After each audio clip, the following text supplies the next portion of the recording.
Tember, tier list Tember, tier list Tember, tier list Tember. Ladies, gentlemen, and everyone in between, welcome to Tier List Tember. Today, we've got a Fire Emblem Lords tier list. I will be tier listing every single character that I denominated as a Lord, all in one tier list. Now, you may be asking yourself, what exactly denominates a Lord? Well, it became harder to define as the series went on, and even in some of its earlier entries, because the Lord was not always a Lord. I mean, from the second game, we have Celica, and Celica isn't a Lord. She's a priestess who turns into a queen, I think? I think that's what her class is in Gaiden. But yeah, so here's what I have decided you need to be classified as a Lord. You need to hit 2 out of the 3 talking points. You need, 1, your class to have the word Lord in it. So, Lord, Knight Lord, just straight up Lord again. You need to have some kind of Lord in your title, okay? The second thing you need is your death to result in a game over. Now, technically on casual, this doesn't count for Corrin and the Three Houses characters, but for basically every other character, and even on classic mode for these characters, their death results in a game over, so that is counted. And the third qualification I had for are you a Lord or are you not is whether or not your class is basically unique. And the reason I have it like this is because in Radiant Dawn, quite a lot of characters are required to be kept alive, even though they're not Lords. So if it was only one of the two, then I would have to include characters like Edward, Nolan, and Soren, you know, characters who I don't think classify as Lords. So with this, you just need 2 of the 3 to classify as a Lord, and thankfully, everyone here does. You know, Celica's base class is not unique to her, but Celica's promotion is, therefore it's counted. And with that being said, let's kick off with Marth from Fire Emblem 1. And Fire Emblem 1 Marth is really, really good. He's tied for the best character in FE1, as per my video on him. So, naturally, I think he's really good. Problem is that FE1 is just so completely blown out of the water when it comes to later games that the best unit in this game is only better than most Lords, you know? It's really sad, because he is a pretty good unit. Not only does he have access to the Rapier for effective damage against Cavaliers and Knights when the Triangle wasn't invented yet, but he's also got the Mercurius and Falchion, and both of those weapons are really good and exclusive to him. Plus, I think that Marth in general just has really good growths for his game. You know, it's not uncommon for basically every level up in FE1 to be 1 or 2 points, but Marth I think consistently gets, you know, 3, 4, or even 5 stat ups at a time. So Marth is really good. Now, Alm would basically be the exact same as Marth, but he has a very unique ability in his promotion. Not only does this reset his level, allowing him to gain 19 more levels, but he also gets access to bows, and bows in Gaiden are insanely overpowered. Not only do they have 1 to 3 range right out the gate, giving him any sort of actual equipment bow will make him have 1 to 5 range. And then you add on top of that some of the best weapons in the game are bows, and he's doing insanely good, especially when you consider that the Royal Sword, which is exclusive to him, is probably the best sword in the game, only really held back by the fact that it's heavy. Alm is a really good Lord. Then we have Celica, and Celica's definitely not going in the top half of the tier, because Celica has a lot of problems that are ironically really baked in. Like, if she was taken to Alm's campaign, I think that she would do really good. But she's not, and so she has issues. First of all, her spell list is really good, but most of the enemies she fights are going to be snipers, who will outrange her most of the time unless she's initiating with Thoron, or they're mages who won't take a whole lot of damage from magic. Even though I think Celica's attack is pretty good, enemies' resistances are also pretty good when that's most of the enemies you're fighting. It also hurts that Ragnarok isn't anything amazing, you know, like the spell Celica's known for.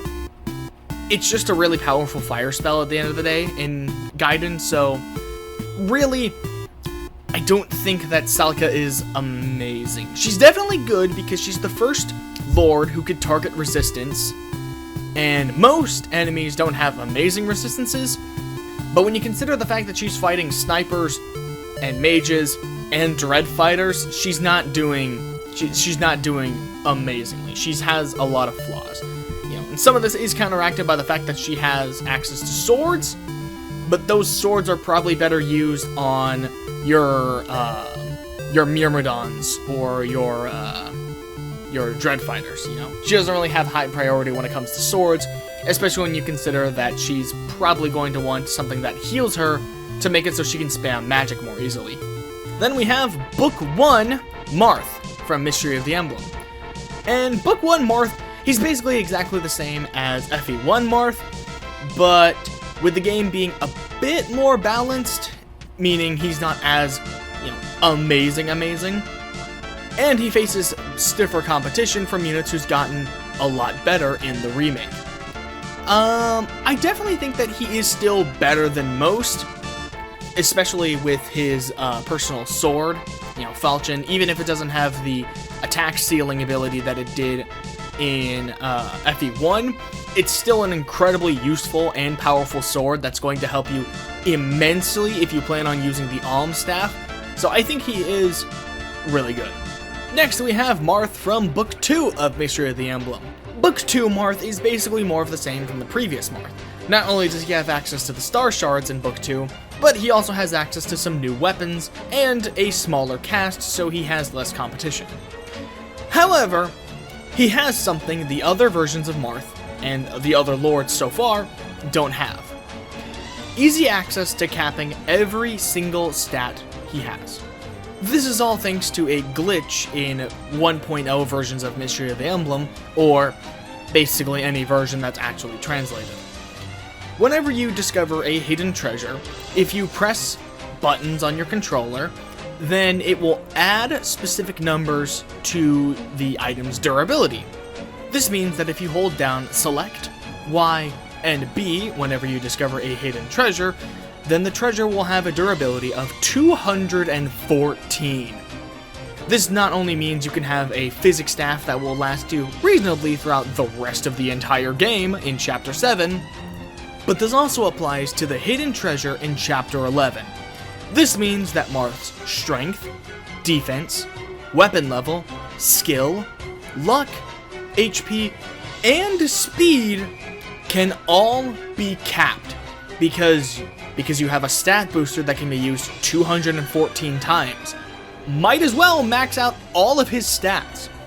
And so because of that, I believe that FE3 Marth is just insanely unique because thanks to this glitch, he becomes darn near impossible to kill without the influence of dragons or some oddity like the Goma tome. He is insanely amazing, and the only thing that will cause him to drop down lower in the tier list as the tier list goes on is 1, units get more insane over time, and 2, there are no movement or resisting boosting items that are counted as hidden treasures, so he can't cap every stat. Next up we have the legend himself, Sigurd, often touted to be the best lord in all of Fire Emblem, and it's hard to not disagree. I talked about him a lot in my best units video, so if you want a more detailed description of him, go there, but I think that he is insanely good. Now, when it comes to comparing him to a person who literally has to dope to do amazing, I think that I am going to put Sigurd above Marth, because Marth has to spend half the game before he can get access to these amazing utilities, and Sigurd has access to something Marth doesn't. Reasonable range, because while Marth does have access to the Thunder Swords, those only deal 10 damage minus the unit's resistance, so by the time you're getting in battles with promoted mages, Marth isn't going to be able to do any range damage. Meanwhile, Sigurd has access to javelins, which will allow him to attack from range, so I think he does win out in the end. And then we have Seliph. Seliph is a lot like his dad in that once he's on a horse, he's amazing, has amazing movement and javelin access, and he's got access to the Tyrfing, and he's got better skills because he has access to Nihil thanks to his mom. But the problem is that you have to get him there first. Now this can be done pretty easily by getting the Paragon Ring, either from his dad or from Chapter 6, his starting chapter, and then spamming him to get him promoted, but it is not as instantaneous as his dad. I think the thing that holds Seliph back a bit more when compared to his dad is that Sigurd didn't have to deal with a whole lot of mages, so his abysmal resistance didn't matter that much. Seliph, meanwhile, has to deal with a lot of mages, and when he's not wielding the Tyrfing, his resistance is only okay, depending on how much you leveled Deirdre before you lost her. In general, I think he's almost as good as his dad, and some factors do make you think that he would be put above his dad, but he is held back in some ways. In general, I think he's going to be at the top of a good lord, because he is insanely good, but he's not pureless. Also, wow, this is a lot of blue. Wow. And that's not going to change much because next is Leaf. And dude, I have a lot of beef with Thracia. And one of the reasons why is because Thracia's lord is utter garbage. You know, for all the talks people give to Roy being the worst lord, or Erica even, and even some people say that like FE9 Ike is the worst lord. How they can say any of this when Leaf exists is just completely astonishing to me. They look at this man with terrible bases. They look at this man with terrible growths. They look at this man who has basically nothing to his name outside of the light brand, which is only okay, and they say that he's better than them. I don't see it. Now, technically speaking, within the context of Thracia, Leaf does have a very useful ability. He has the ability of not needing to worry about stamina. Stamina is a mechanic in Thracia where the more you take actions, either dodging, getting hit, attacking, healing, or using an item, I believe even, you'll gain 1 point of exhaustion. When your exhaustion is more than your max HP, you won't be able to be deployed in the next chapter because you'll need to rest. Which, while yes, that is insanely useful for Leaf, that's just the normal in every other game. And then you get on to the fact that while yes, you can absolutely fix Leaf if you really want to, Thracia is pretty good at allowing you to build your units by having the scrolls to majorly buff their growths and books in order to learn skills. Not only do I think that those are better spent on other units, but even if you were to give them to Leaf, he still wouldn't be amazing. Like, it's strange to say, but considering that Leaf has access to skills like Wrath or Vantage or even Adept right out the gate, I still don't think he's as good as base FE1 Marth, or even Book 1 FE Marth. Basically, the only thing that Leaf has going for him is that he supports a massive chunk of the army, giving them 10% evasion, hit, crit, and crit avoid, while also being able to further support them through leadership stars. That's kind of it though. And if your main boon as a lord is your ability to stand around and give some units, not even all, some okay buffs, that's not cutting it. I think Leaf is objectively the worst unit, the worst lord at least, in Fire Emblem. And then we get on to everyone else's pick for worst lord. But I will defend Roy. I'm not gonna say he's amazing. I'm not even gonna say that he's, like, good, even. I think that he is a bad lord, but he's not the worst. For starters, everyone really underestimates Roy's growths, which, yes, I know a lot of people say bases matter more, but you have him for the entire game, so you have the entire game to train him up. Now, a lot of people complain about his late promotion, which, yes, I do think that hurts his performance in the middle of the game, but the early game and late game, Roy is pretty good. There's going to be a lot of Cavaliers, naturally, so his Rapier is effective. He can also support some of the most important units of the game, like Marcus, Alan, Lance, or Shannon. In general, I don't understand why so many people think he's trash, because, again, his middle of the game is pretty bad, but once he promotes, he becomes really good.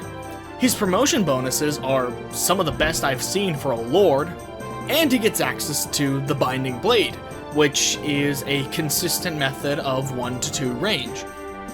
I think the reason why so many people have a grudge against Roy is because maybe they just didn't make it all the way through the end of the game, and so they didn't get a chance to see him when he was performing at his best again. They only saw his early game performance and then his terrible mid-game performance. Again, I'm not saying that Roy is, like, a good character. I'm saying that he's passable. I'm gonna put him with Celica. Then we have another unit who I greatly dislike.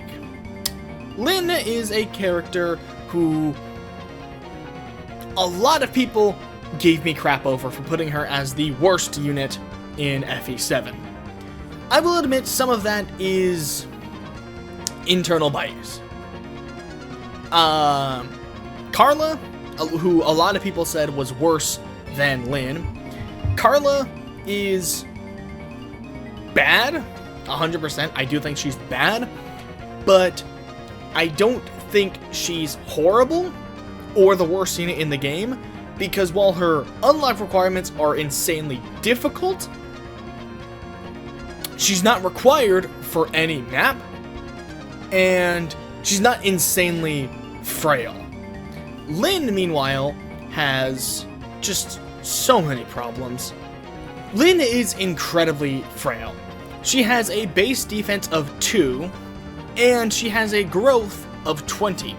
This means that on average, if you level her to max level, then she'll have 6 points of defense. 6. And then, assuming that she follows this trend and has her promotion, then she'll end the game with 13 points of defense. But you have to remember, this is the average, okay? Average is 13 points of defense. What if you miss basically every single example this came up with?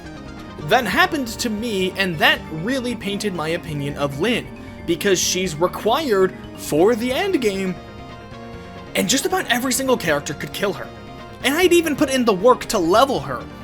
And you may think, but Cal, she's a sword master, she shouldn't be getting hit in the first place. And while yes, she was pretty good at not being hit, Lance units, accurate Lance units, accurate mage units. She basically was only having a good chance of dodging against characters with axes, which there's not a lot of, or other sword units, but even then, that was still shaky. She was not as evasive as people have told me, and it's not even like I've only done one playthrough of this game. I've played this game 3 times, and every single time, Lyn is a liability. Say what you will about Carla, but she's not required, and she's not mandatory for some of the hardest chapters in this game. Lyn is. Another reason why I think Carla is just a slight bit better than Lyn is their constitution. Lyn only has a constitution of 5, which is up to 6 when she promotes. Meanwhile, Carla has 7. That means that every single sword in the game, except for like the Slim Sword or the Manikati, it's going to be 2 less points of speed that Lyn loses compared to Carla. And that does matter because while late game Blazing Blade is pretty easy to double enemies because their stats aren't amazing but their weapons are heavy, it is going to matter on the maps where Lyn is forced to be deployed. Sands of Time and both final chapters are required for Lyn to be there, and if you've trained up a Lyn, it's going to be difficult to keep her alive. If you haven't, it's going to be even harder. Especially whenever you think about how there's a chance that Lyn could potentially be base stat Lyn whenever you enter into Eliwood's story or Hector's story, because if you power leveled her in Lyn's story, but then decide to start a new game from Hector's or Eliwood's story without doing Lyn mode, then you'll gain her at the same time you normally would, but her stats are base. Meaning that Lyn you meticulously trained throughout the entirety of Lyn mode to basically make it so she's, good and viable. Not there. Have fun with her 2 defense. I understand a lot of people really like Lyn. There's a reason she's gotten like 11 different versions of herself in Heroes. But if you're asking me, she's pretty terrible. Not quite to the level of Leaf, because she actually has some fighting potential with the Manicotti, and her ability to wield bows is somewhat useful, but I don't think she's any better than Roy, because give him this, the Binding Blade really makes him good for the last few chapters of the game. It's recommended to completely ignore the Salcati because it weighs her down so much she loses the ability to double the dragon. So, yeah, not a good unit. Eliwood isn't much better, ironically enough. For a character who's described as always being sickly and not in good health, it matches up in his gameplay. If I was to describe Lyn as the fast one and Hector as the strong one, Eliwood is the one that talks most. Blazing Blade is definitely his story, but he doesn't really stand out in it. At least when it comes to gameplay. He's not super strong, but he's also not super tough. He's not all that fast either. He does get a horse upon promotion, which is pretty good because, horse means more movement, but still not that amazing. Getting a horse does give him access to, Kanto for the light version it has in this game, as well as javelins, and it does help with his stats, so I definitely think that he's probably I don't think he's better than I don't think he's better than Celica, because Celica at least has the utility of targeting resistance, and some of the equipment from her game allows her to attack from long away. Eliwood doesn't really have that, so I think I'll put Eliwood right in front of his son. And then we have Hector, the big man himself. Big armor boy. Hector is one of the better units in Blazing Blade. I think that Blazing Blade ironically has some of the most mid units in the entire franchise. It's just a game where not a whole lot of characters really excel. But ironically, unlike Eliwood and Lyn, who kind of suck in their base class, and their promotion does some amount of saving them, Hector's basically good right off the bat. Axes are the best weapon in Blazing Blade, not only because of the very accurate and very abundant hand axe, but also because of just being incredibly strong and being pretty accurate for axe's sake, He's going to need a bit of training before he can start accurately chucking that hand axe at people's faces, but for the time it takes to get him there, it's not as painful as it is for the others. His promotion ironically offers him the least, because it doesn't improve his movement at all, and swords, especially E-rank swords, at the time you're probably getting him promoted, just entirely worthless, but you know what? He's better than most. Next up is another lord everyone loves to dunk on, Erica. There is a reason that if you check the Fire Emblem subreddit, just about every day-ish, someone is gonna post their Erica at max level before promotion, and she doesn't even have double-digit strength. Erica is one I can defend less, but also needs less defending, because Sacred Stones I would not say is a very hard game, so her subpar growths don't matter as much. Additionally, outside of not getting lances for range attacks, she's probably got one of the best GBA Lord promotions, so she needs less defending, but it, you know, I get it. Erica's not amazing. She ironically is what a lot of people say Lyn is for what I've experienced with Sacred Stones, where she's very evasive, but she's not super strong, and she's not super tanky, but her evasion helps her stay on the front lines, as well as her really good promotion. Like seriously, that promotion is really good. As well, since weapons outside of the Sacred Twin weapons now deal 3 times effective damage, her rapier is just more effective than the Blazing Blade Lords. I think that on hard mode, she can have a lot of trouble sticking out, and especially if you've got like a hard mode patch, she'll definitely not do great. But in general, I think she's okay. You know, not perfect in the long run, but she's fine. Then we have her brother, Ephraim. And Ephraim is basically the exact same as his sister, but better in just about every other way. Lances are a better weapon most of the time than swords, so he has just the better weapon overall.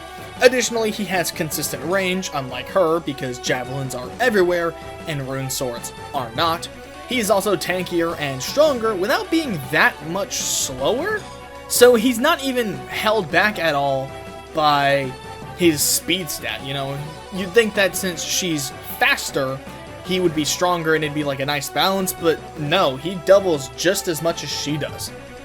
Then you remember he gets on a horse as well, and yeah, Ephraim, keeping the stereotype going, all the blue guys go up in top tier. He's pretty good. And then we have Ike. Now, a lot of people say that Ike is a mid-lord because, you know, how can they call him good? He's footlocked. He's terrible, but like, he's really not. He's got pretty good growths overall, and while his bases are a little trash, even in difficult mode, which is the hardest mode in Path of Radiance, at least here in the West, because apparently there was an even harder mode in the Japanese version that we just didn't get. It was so disliked over there that they just didn't bother putting it in our version of the game. But that aside, in the hardest mode of this game, Ike can still keep up. Generally speaking, Ike is going to cap speed, he's probably going to cap strength and defense as well, so he's going to be fast, strong, and hardy. And I struggle to see what else he would want in a Lord. He's honestly great across the board, and I really do mean that. Like, his resistance isn't anything amazing, but, like, it's there. It's decent. It's more than I can say for some of the other Lords. Marth! Additionally, whenever he gets Ragna, which isn't for a long part of the game, but is still a chunk of the game, he's going to be even more amazing. 1 to 2 physical range, and it doesn't have durability, so you don't need to worry about it breaking, and it buffs his defense, and it's the only thing that can damage the Black Knight. It's a really good weapon. I think that he's good, and I would even say great, especially when you consider some of the skills he can get, even when you consider that Aether, which is probably the best skill in this game, takes up 20 of his 25 points. That still leaves room for either like Tempest or Shade if you want him to try to avoid combat. Yeah, Ike is a good unit. He's a good Lord. Then we have Micaiah. And this is probably the take I got worsted for the roast. This is the take I got roasted for the most in my discussion of the worst units throughout the Fire Emblem series, is saying that Micaiah was one of the worst. I stand by my fact that she's not good. I stand by my fact that she is bad. But I will give her a bit more credit than I did there. staff uses,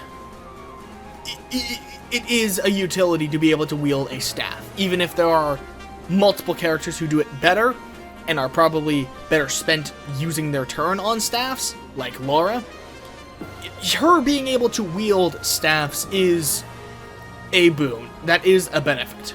Plus, her C rank gives her access to Physic, Restore, Ward, basically the main spells she'll be required to use, and she's close to getting access to Sleep and Silence, so that is a benefit. She's still pretty trash, though.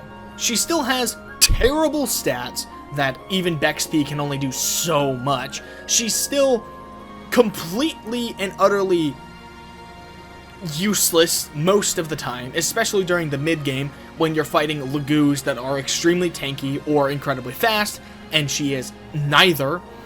So, either she's getting doubled by a Cat Lagoos or one-shot by a Tiger, so that's not great. And Sacrifice is nice, I will say, but yeah, she's pretty garbage. She is not the worst, I will say. I probably shouldn't have brought her up in the worst list, but she's still pretty garbage. And then we have Alencia, also from Radiant Dawn, who is the protagonist of Part 2. She's a flying physical fighter with access to staves as well, so she's incredibly fast, has access to the busted version of Kanto, and she can heal as well as she can attack. Plus, considering her base stats, she's going to have access to basically every staff in the game, and if you transferred over some data points, she'll be even more useful. Granted, this requires you to level her up to level 20 and cap one of her stats in 2 or 3 chapters of Path of Radiance, but it is possible since she gains experience quite fast. Alencia's biggest call to fame is Amati, which is a infinite durability, brave sword that buffs her defense, and of course her ability to be a flying healer. I think that puts her above quite a lot of the units on this list because I mean, you can't really devalue a 10 movement, ignores terrain, physic unit. And you can't also ignore the utility of a 10 range, a terrain ignoring, brave sword wielder. Additionally, she also has access to range damage because of a glitch. For those who don't know, Radiant Dawn is a piece of crap, but more specifically what I'm talking about is that the ranged swords, the Wind Edge, the Storm Edge, and the Tempest Blade are supposed to deal magic damage and target resistance. They don't. They're based off strength, and they target defense. Just like a javelin. So, hey, javelins for sword units. Really useful. As such, I believe that she is one of the best lords in the series we've seen so far, and will put her in a good lord. Ike.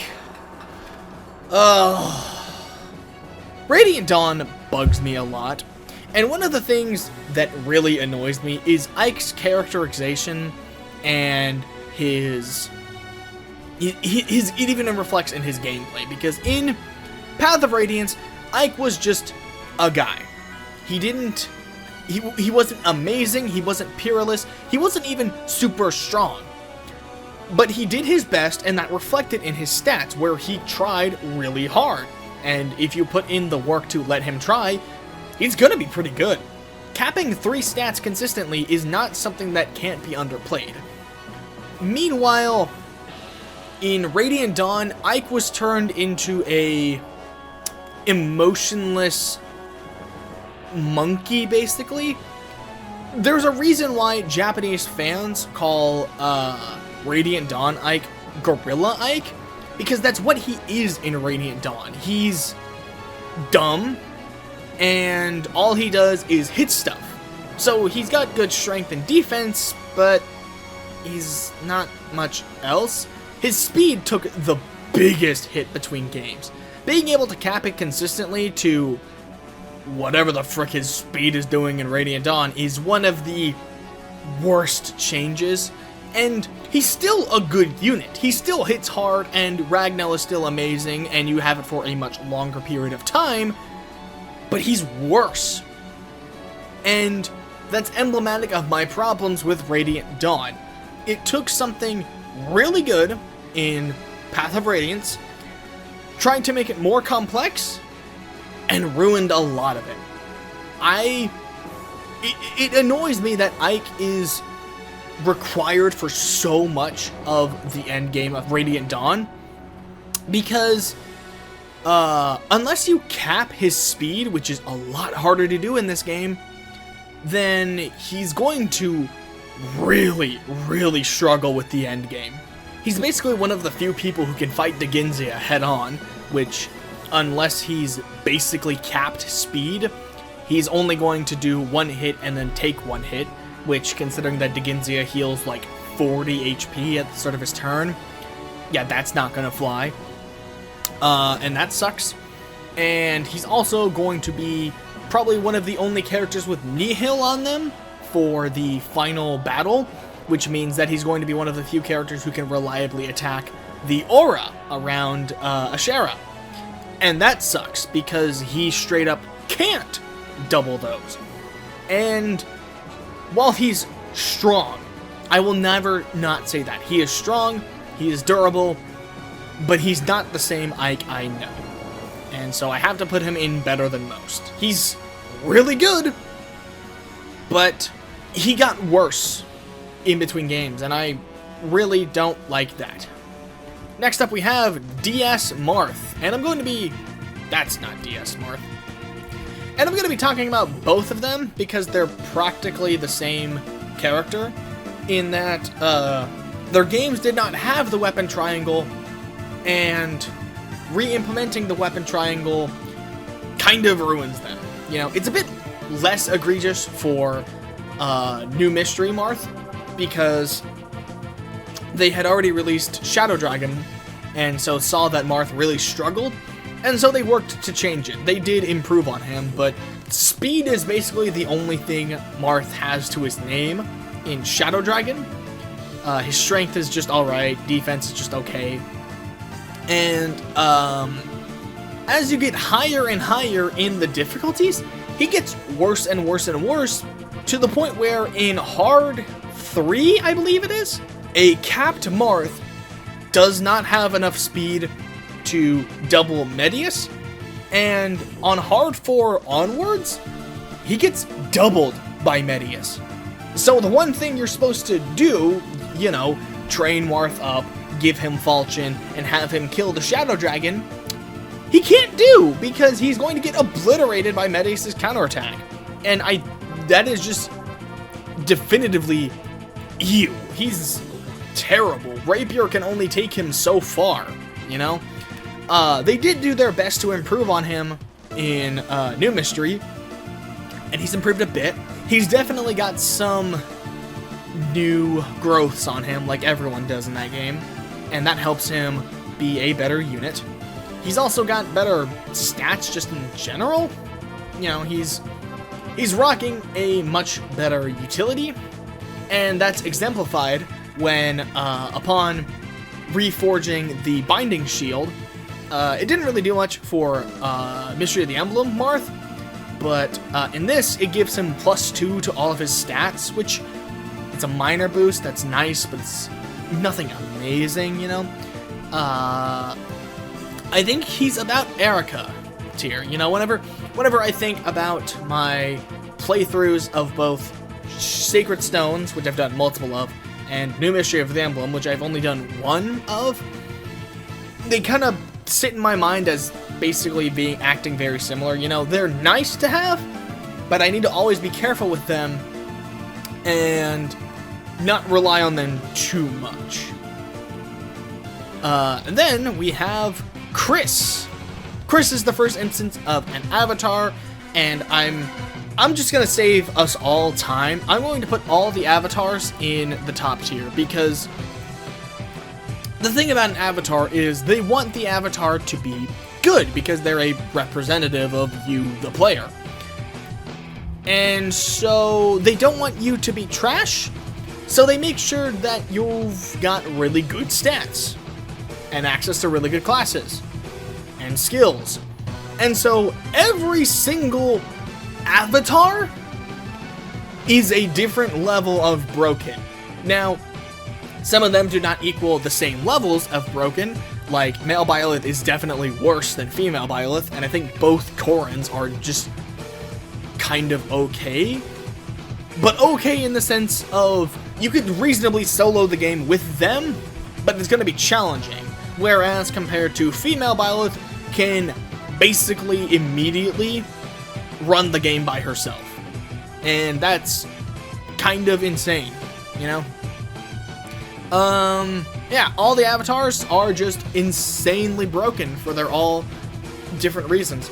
It's going to depend whenever it's time to reassemble the list when it comes to the final showing of them. They're going to be moved a little bit, but it's mostly just going to come down to, do the male exclusive classes outweigh the female exclusive classes? Because Pegasus Knight is always a good choice. And sometimes Berserker and Warrior are worth it, and other times they are not.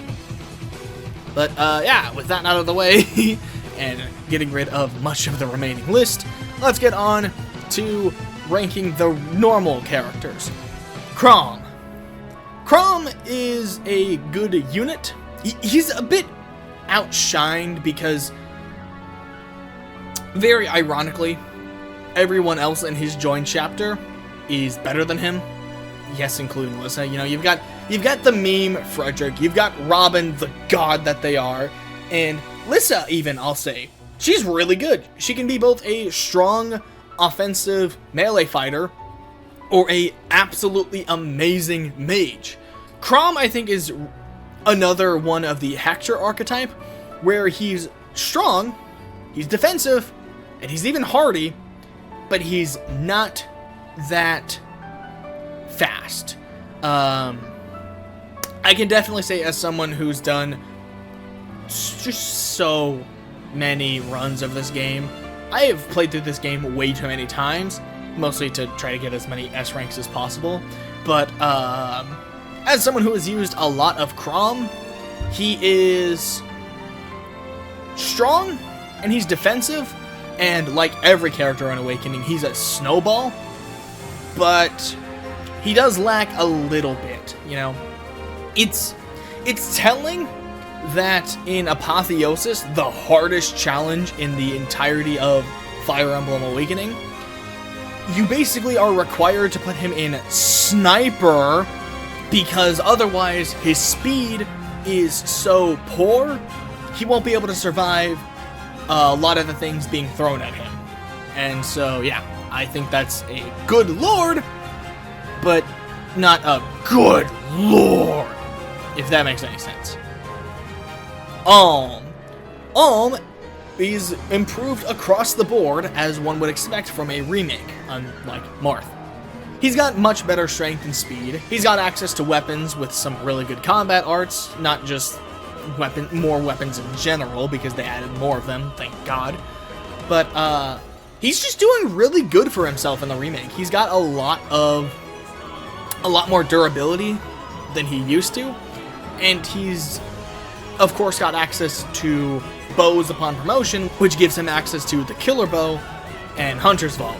So of course he's gonna be amazing. Not quite Savior of the Run legendary, but he is really, really good. Celica, she has a lot to improve upon from her Gaiden incarnation, and most of those things were improved. I do still think that she has a lot of issues dealing with so much of her late game, because again, she doesn't really have a great answer to snipers or dread fighters or witches. She does have access to better swords, not only her own personal blade of the beloved Sophia, but she also has just better stat line in general. You know, she's good, but I'm honestly a little disappointed she wasn't improved as much. I was actually a little worried, because whenever I beat Echoes, I was planning on going back to play Gaiden, and I was worried that Celica was going to be a lot worse, because I had already experienced her and she wasn't great, so I was like, oh god, is she going to be Is she gonna be even worse? No, thankfully, she was not. She was just a little worse, you know? Then we have the 3 house leaders. Now, they're all really good, but they're different levels of really good. Edelgard, she's the Hector of this game, but funnily enough, she also has a large magic pool, which makes it so much more frustrating that her classes, her personal ones, don't have access to magic. She even has the gall to call her class Emperor, when Emperors are known for casting magic, and she can't cast magic. Other than that, she is really good. You know, she's got the Emir, she's got Raging Storm, she can act 5 times in a single battle. She is good. I dream of what she could be if her personal classes had access to magic. That would have been so much nicer. Dimitri, I would say, is the strongest out of the 3. One of the things that I was criticized on heavily during my best tier list was saying that Yuri was the best because he can be anything the player can require of him. And while I still believe that is a factor that makes him really good, I understand now that that's a bit, ironically speaking, close-minded, because it makes sense in a vacuum to think, yeah, Yuri's the best because he can be a fast fighter, a tanky fighter, and a magic fighter, and since Dimitri can't be a magic fighter, he's worse. But at the same time, it's one of those situations where it's like, yeah, he can, but why would you make him a magic fighter? So I understand that that was a bit, shall I say, stupid of me. Now instead, I'll recognize him for his incredibly powerful offensive. He can't act multiple times in the same turn, like Edelgard can, but he's still incredibly powerful, and is going to be, honestly, probably the best unit throughout your entire run, because even during the segment of the game where you can't teach him, he's still cleaning house. He's still amazing. And while he doesn't have access to Pegasus Knight, like Edelgard has, or Claude has his flying class in the start of Part 2, he's still incredibly good. No. I won't put him in Savior of the Run, but he is still incredibly good. Claude, unfortunately, is probably the worst out of the 3 lords, which hurts because I'm a massive Golden Deer fan. And yet, my lord is just objectively worse than the others. Not even because he has an inherent flaw compared to them, he's just not busted. He's not able to act 5 times in one turn. He's not able to be effective against every single type of enemy there can be. He's not absolutely stacked in strength and defense. He's just really good.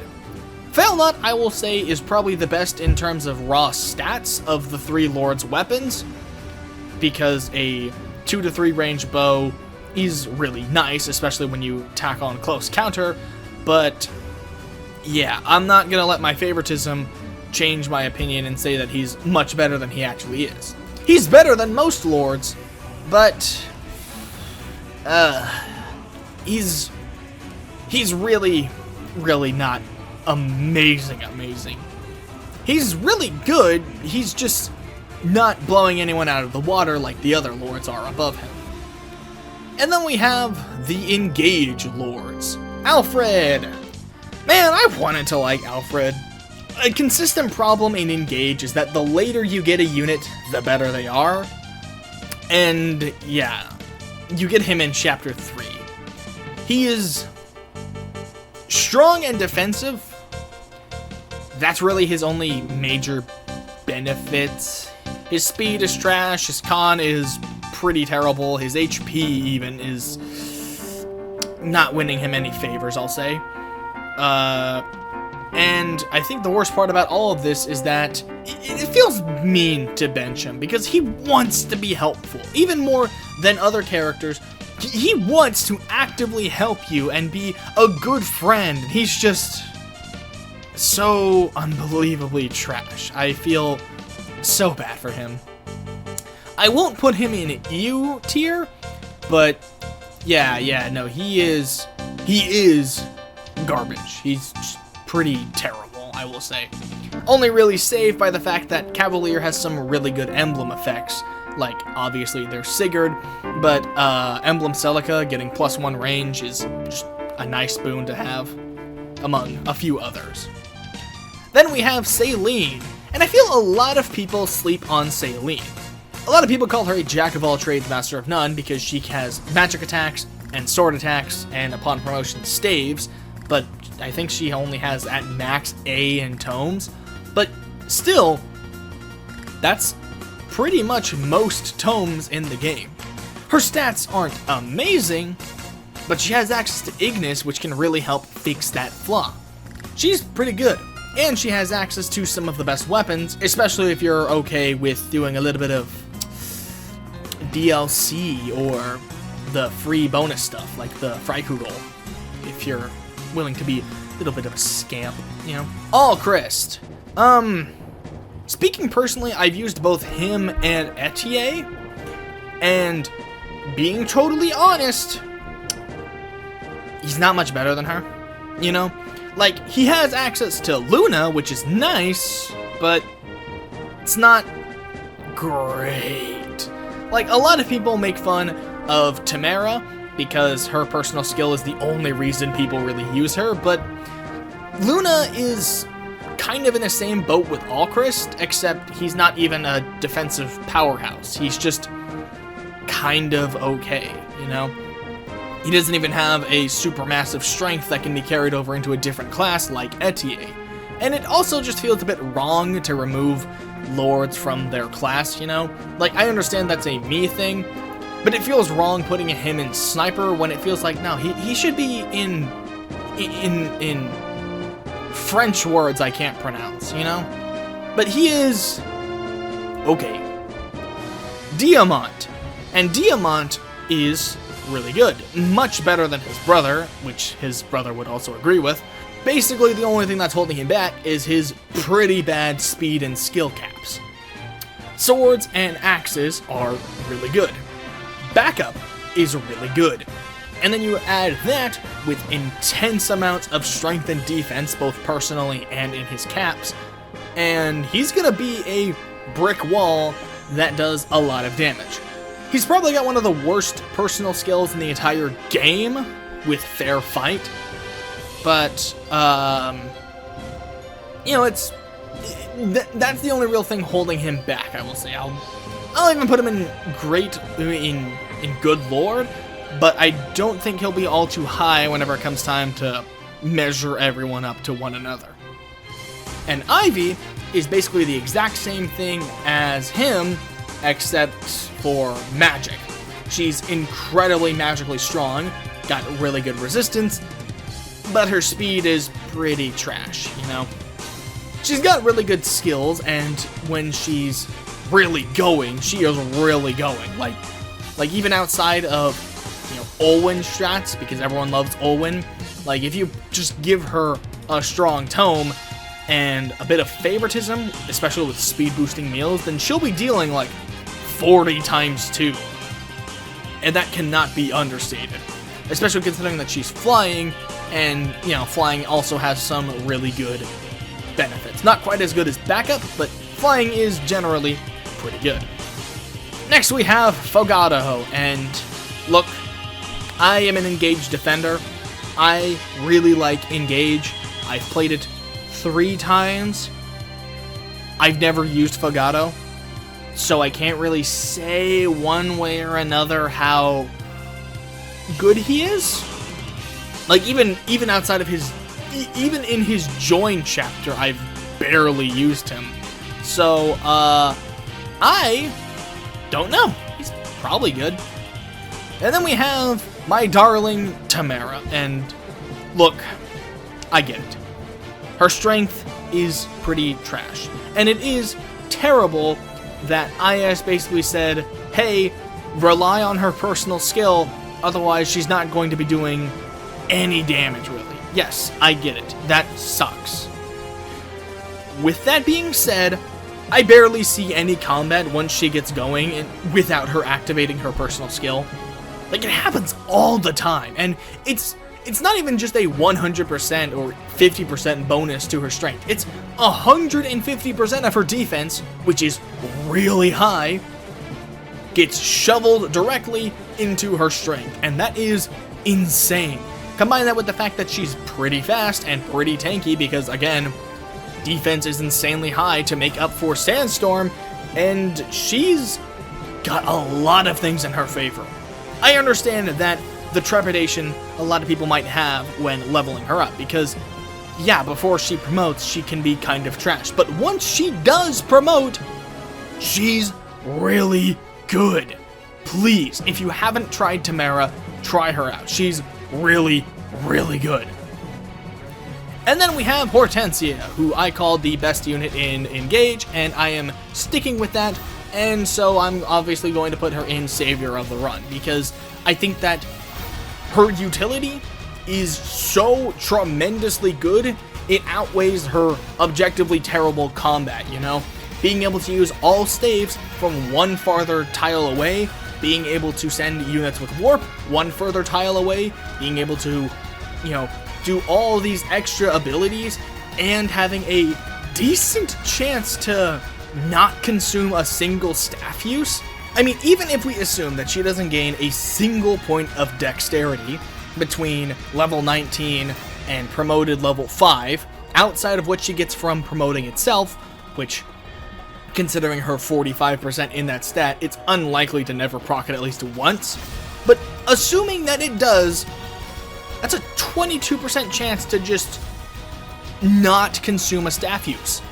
And that's warp, that's physic, that's freeze, that's break, that's that ensnare. So much utility comes from her class and her kit. And with yet another tier list completed, that is another video for tier list Tember down. Tell me what you thought in the comments below. Did I make a bad tier list? Did I make a good tier list? Did I overlook something that makes Gaiden Celica one of the best units? Is Marth Book 2 FE3 overrated? Tell me what you think in the comments below, and I'll see you nerds next time.